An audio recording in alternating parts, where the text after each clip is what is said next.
Okay, welcome to this webinar from Impact for Children on establishing a culture which enables and leads.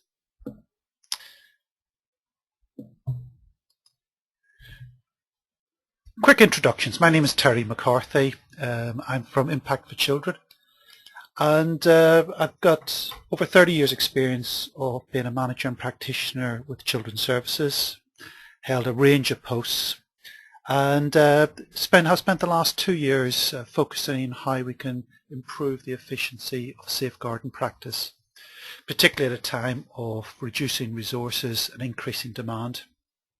This has led to the development of the website, which is shown on screen at the moment, and will soon result in the publication of a book which will be called The Common Sense Guide to Child Safeguarding, which has been published by Jessica Kingsley shortly in the new year, which sets out the Impact for Children approach of how we can improve efficiency.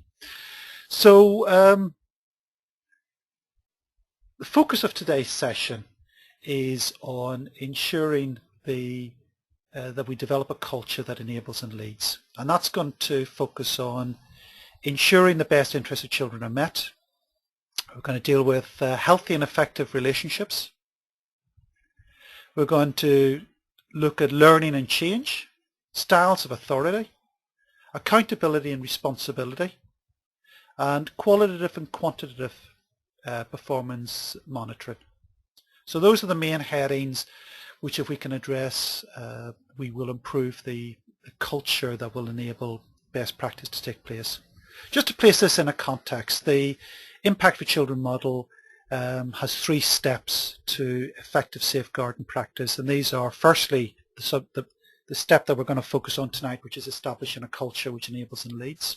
The second step will be developing a stable, skilled and competent workforce, and that'll be the focus of next Tuesday's webinar. And then the third step is enabling families to change. Enabling families to change is the ultimate, what we're aiming for. We must have a skilled and stable workforce, confident workforce to address that, and we need a culture to enable this stable, skilled and confident workforce. So these 3 steps really, if you like, are like 3 blocks. The one we're dealing with tonight, the culture, is the first of the blocks, which really needs to be in place before we can start to build the skill and confidence of the workforce. So, let's start with a quote. Culture eats strategy for breakfast, and this is from Peter Drucker. And what he was emphasising with this is that all the strategic planning in the world will not have the same impact as having the right culture. So let's start with ensuring that the best interests of children are met.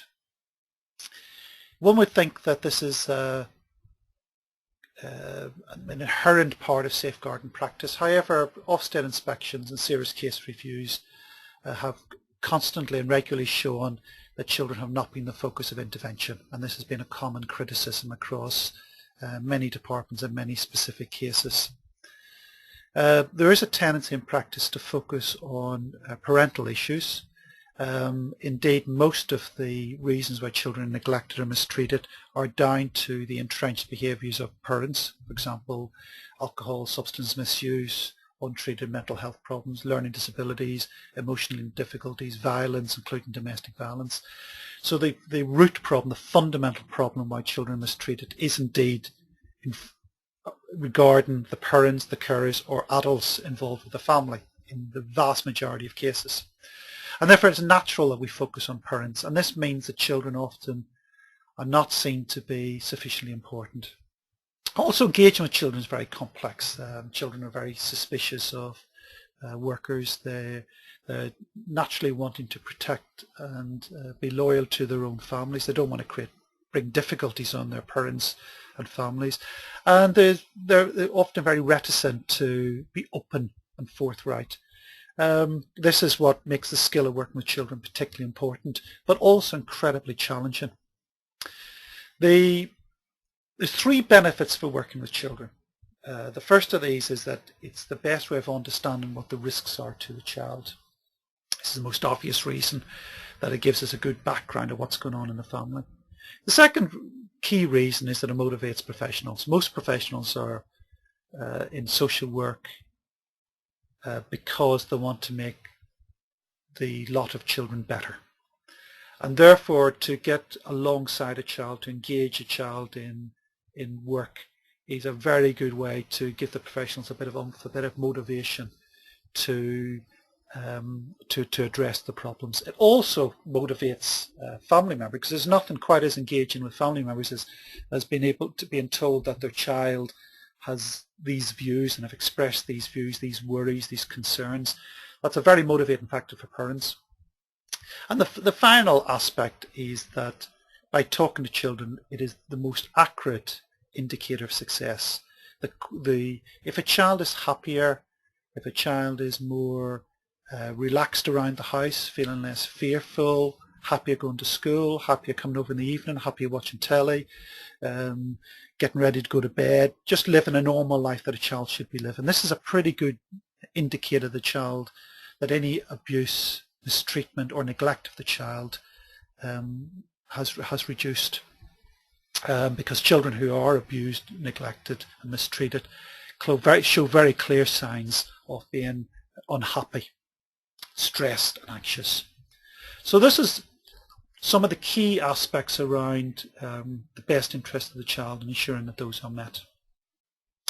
Moving on to the next element of developing a culture is healthy and effective relationships. So let's start by defining what those are.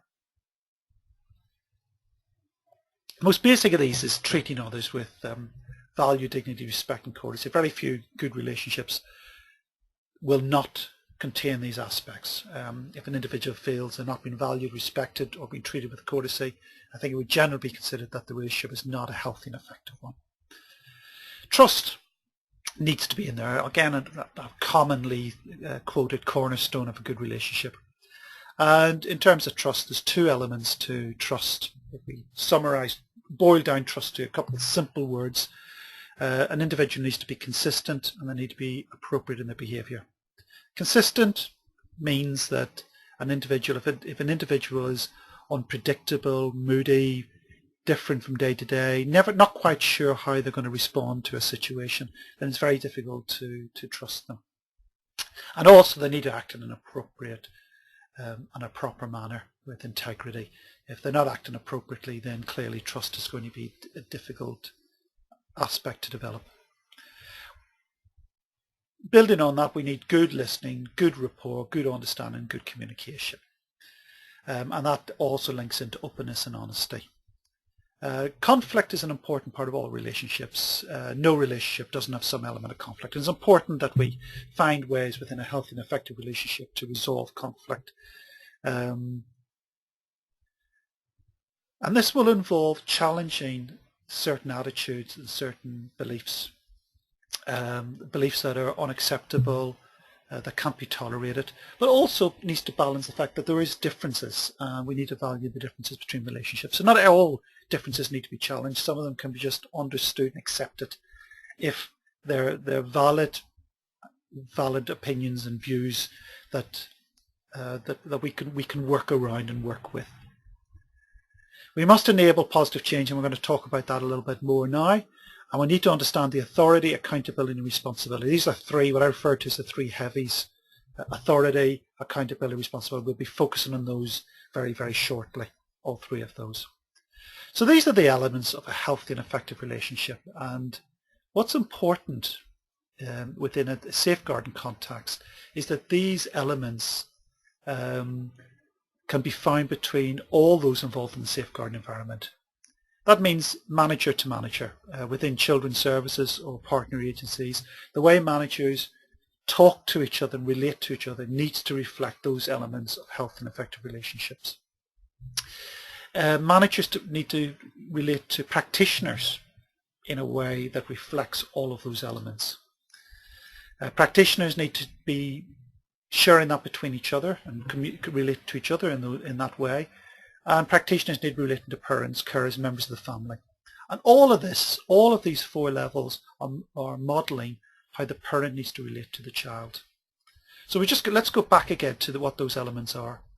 So So if you think about parenting a child, which is the ultimate target of good safeguarding, the parent should be treating the child with value, dignity, respect, courtesy. There should be a trust between the child and the parent based on consistency and appropriateness. There should be good listening, rapport, understanding, openness and honesty. Conflict should be resolved, and differences should be valued or challenged if appropriate.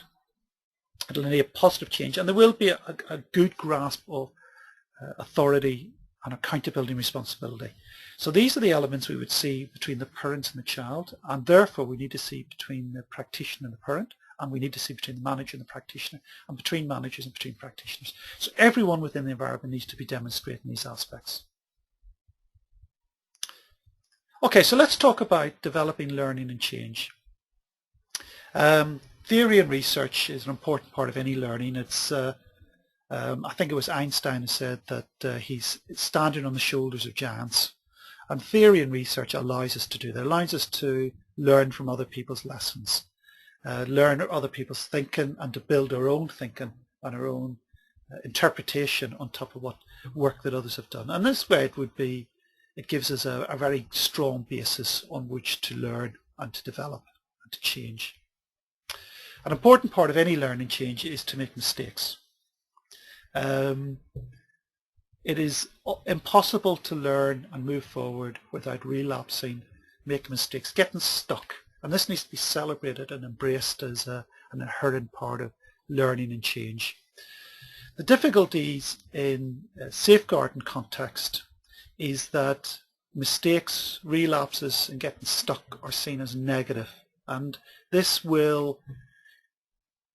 we need to release this. We need to accept that, with change and learning must involve some level of experimentation and not getting it right first time. Otherwise, we cannot be creative and reflective. It's simply, if making a mistake or relapse or getting stuck is seen as a punishable offence, if you like, then that will block creative and reflective thinking quicker than almost anything. And without creative and reflective thinking, we cannot have learning and change.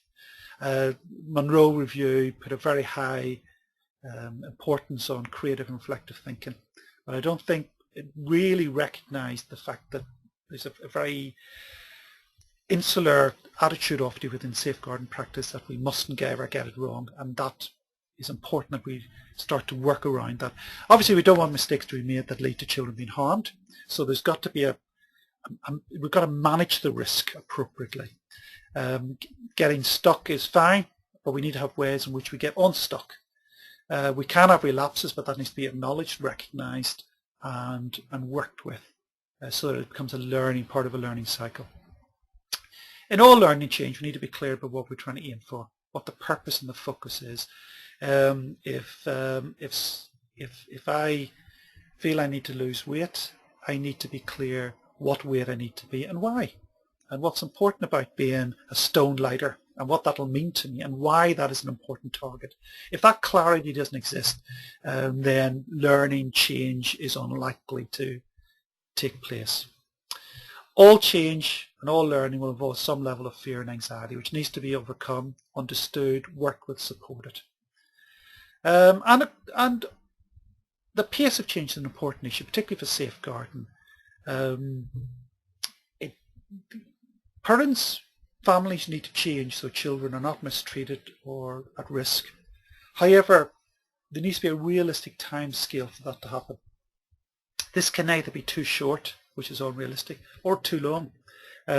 My personal suggestion on this would be that once involvement with the case has started, that unless changes really start to take place within the first 6 months, it's probably unlikely it'll ever take place. That's not to say the change will be completed, but there should be clear signs that it's taken place. That first 6 months is the most intense period, and it's when, if you like, people are most focused and most purposeful, and that's where we really need to see some change. There needs to be motivation to change. And there needs to be motivation to change, and we're going to talk about that a bit more now. Robert Dilts offered a very helpful model for motivation, and it's these 6 levels.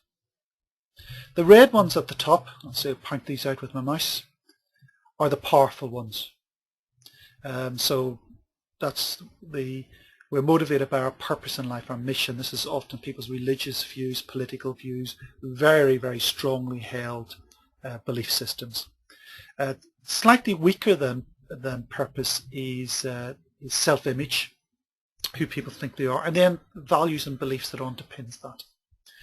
These are the powerful ones. These are the areas that if we want to motivate change, we need to be really tapping into. The second, the bottom half of the grid down here, the ones that are in black, are about what you're good at, this capabilities, skills, behaviours and the environment. When we want to bring about change, we very often focus on these elements. Training to develop skills, direction to change behaviour, and then we often change environments and change what people, the circumstances people are living in. These are relatively weak, and they're going to have much greater sign of success if we tap into these higher ones, more being purposeful, identity, values and beliefs. So these are when we're working with parents, we need to be thinking about what is really tapping into the identity purpose. If we're looking at change within a social worker's practice or a manager's practice style, then again we need to be coming back to why are you doing the job you're doing, what's important to you, what are your values and beliefs that underpin that. And if you can tap into those things, then very often behaviours, capabilities will almost spontaneously start to shift to meet that.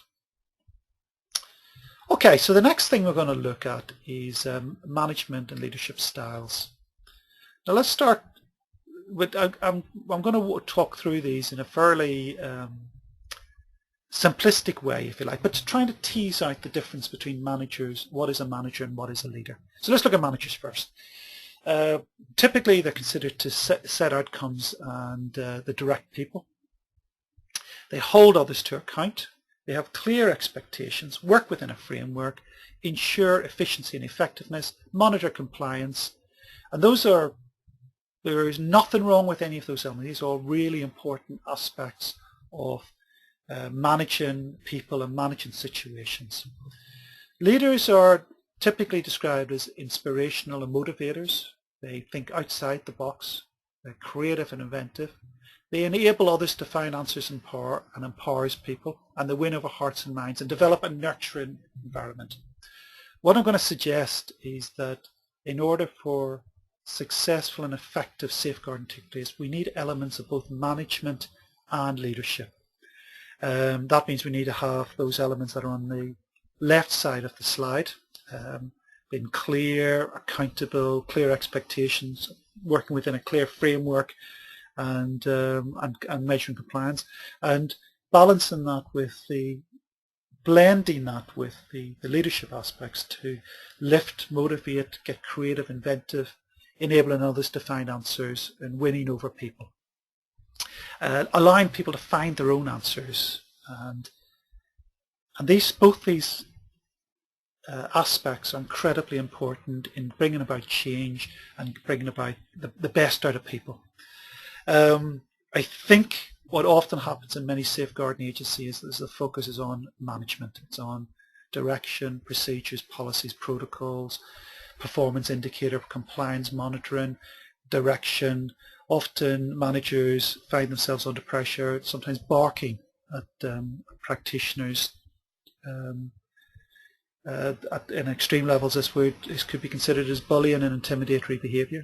But it's a natural extension where the management aspects kind of goes too far. And I think what we need is much more to motivate and enable people to move forward.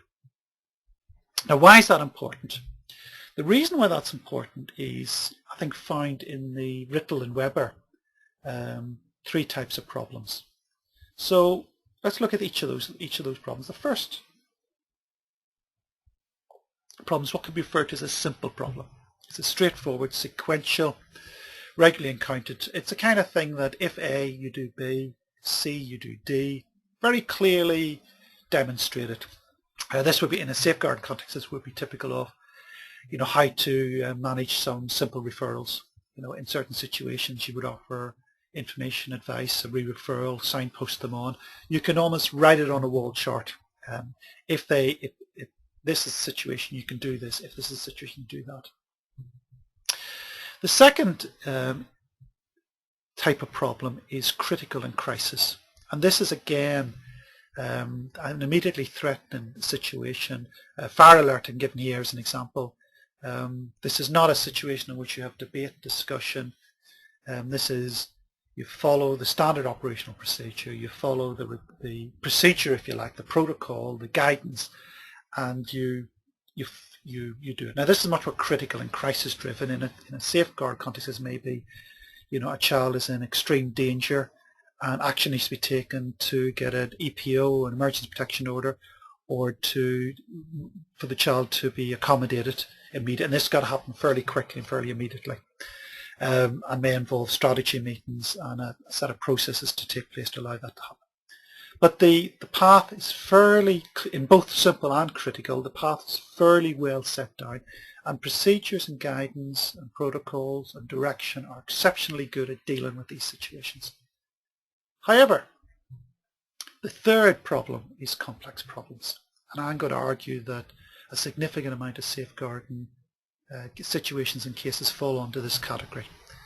Now, what is a complex problem? There is no clear answer to how to proceed. They're riddled with complexities, dilemmas, uncertainty. They change and mutate as you look at them. They twist and turn. The process of exploration, the nature of the problem will evolve over time. This means that there is no standard operational procedure, there's no guidance that will help you address complex problems. It might give you a framework and provide you with a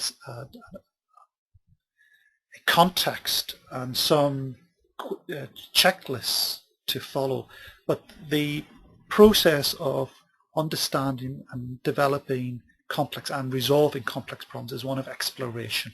It's one of skill, by developing good solid relationships and developing an understanding of what's happening. It's about the nature of working with children, working with families, the right questions, the right listening, the right interaction. And what we have often done in safeguarding is we've over-relied on direction and procedures in a way that hasn't enabled people to be creative, flexible, exploratory in their practice, and that is really where the answer lies in terms of getting best outcomes. Now, if we go back to, just tick back here to the manager and the leadership styles, a good example of how we can bring this together is by looking at constructive use of authority. Now this is 6 things. When we're talking about the use of authority, what we're talking about is asking people to do things they don't want to do. We've all got examples perhaps as children of somebody in a position of authority who was able to get us to do something we didn't want to do. It's putting on our shoes when we were little, or doing our homework, or eating our dinner, brushing our teeth, whatever. And if that was done without any resentment, then I'm going to suggest these 6 steps were probably all present. First is that there's a value, trust and respect base. That the relationship is based, as we've already seen, on those elements, those key elements of a constructive relationship, that's in place. The second element is that permission is given to make the decision. Now this may seem strange because a manager might say, well, I have permission because I am your manager to do this, and a social worker might say, well, I have permission because I am in a position of authority over you as a parent. And certainly there may be some procedural or legal permission that provides. But what I mean here, permission, is a much more emotional permission where somebody says, okay, I accept the fact that you can make this decision on my behalf because that seems a reasonable thing to do. It's an emotional permission, and that's important to be present. The process of making a decision needs to involve in listening and understanding the issues so that any decision is proportionate, it's moral, it's ethical, it's professional, it's reasonable. And part of that involves there's a clarity as to why decisions have been made, what weight's been given to different considerations and disagreements. So to pick a child as an example, if a child doesn't want to put his shoes on, then in order for the child to follow the instruction to put his shoes on, he needs to feel at some level that that is reasonable and there's clarity as to why that's important. And the final and crucial aspect of authority is that support is offered to ensure the decision is met. So if we're expecting someone to do something, we must offer them the support to meet that expectation, and we need to revisit it and help them to succeed. And that these 6 elements need to be present, and this is where authority becomes enabling, where some of the elements of leadership start to mix with the elements of good management, so that the task is being done, but it's being done in an engaging and enabling way within a healthy relationship. So let's look at the next element we're going to look at is accountability and responsibility. And again, just to remind ourselves that we're looking at the overall culture of safeguarding, a culture that involves parents, children, practitioners and parents, managers to practitioners, managers to managers, practitioners to practitioners. But the issue of accountability and responsibility often gets mixed up or used interchangeably. So let's tease that apart, because there's an important reason for understanding them distinctly in their own right. Accountability is about, it's defined here as required to answer for or provide an explanation for actions. The best example of accountability would be what courts do in a criminal situation. They hold people accountable for their behaviour, for their actions, for what they have done. The aspect of responsibility has got many meanings. Sometimes it's about you are a very responsible person, meaning that you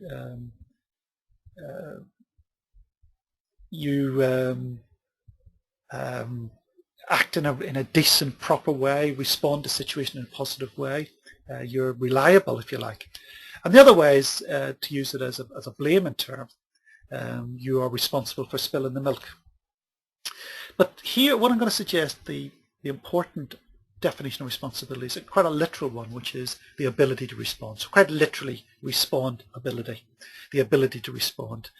And the real importance of this in terms of safeguarding work is that accountability looks back at what has happened, the problem.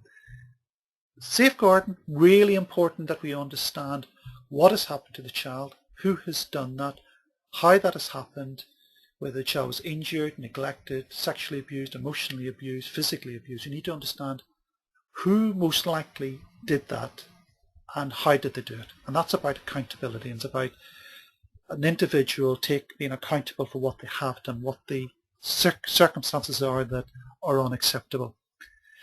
Responsibility is about moving forward. It's about much more solution-based. It's about the ability to respond to the situation we find ourselves in.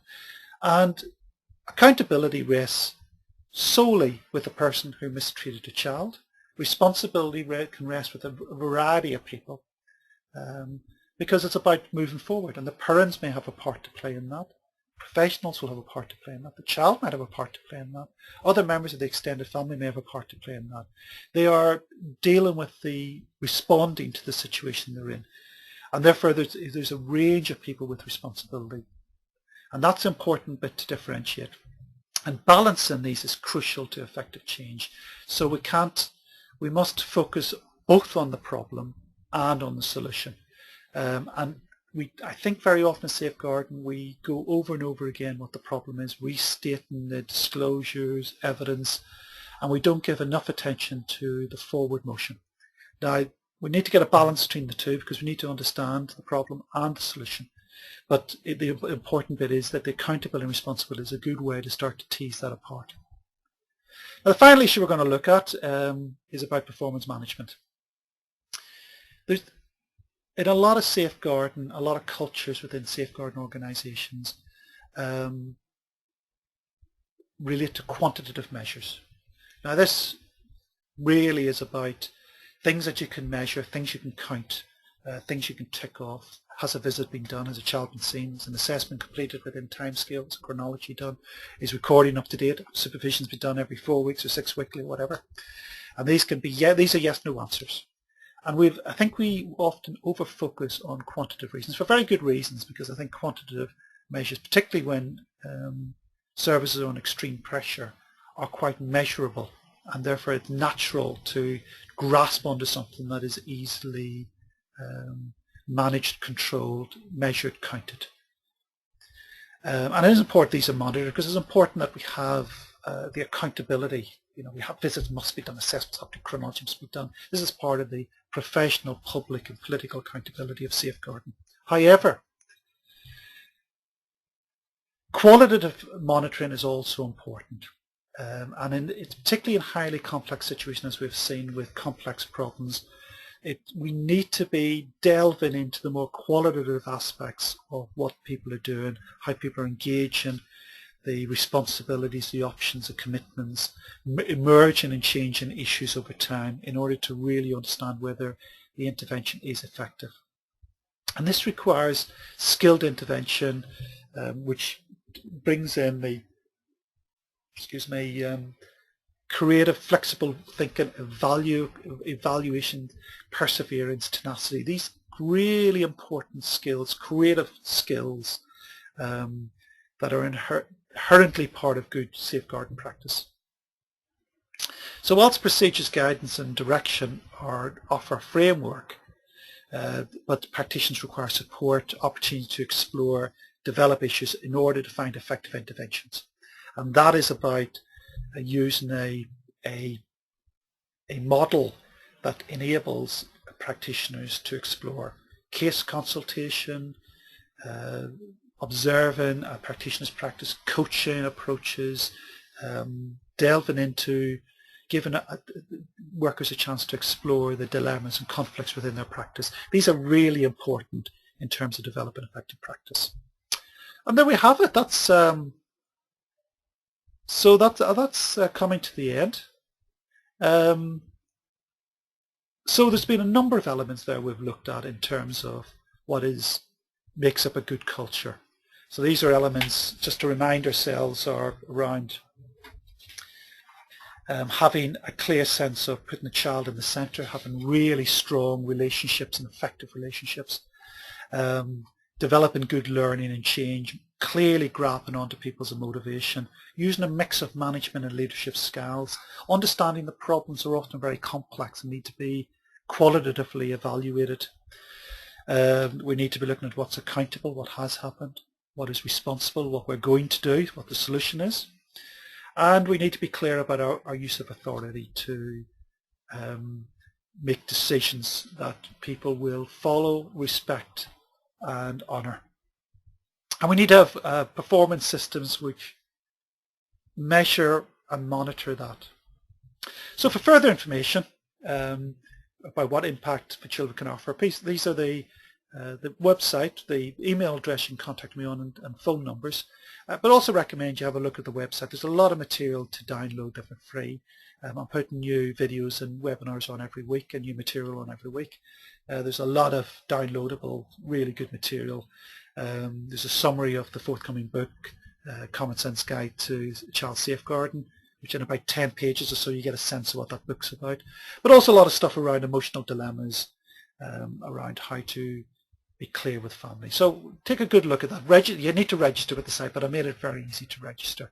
You only need to put in an email. It doesn't even need a password. I'm trying to encourage people to join.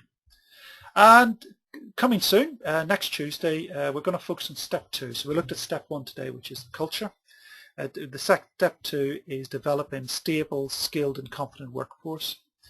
And then following that, the third step will be around how do we engage with families. So the next step will be step 2, a stable, skilled and confident workforce. So many thanks for joining this webinar, for viewing this webinar, and I look forward to seeing you at future events. Many thanks.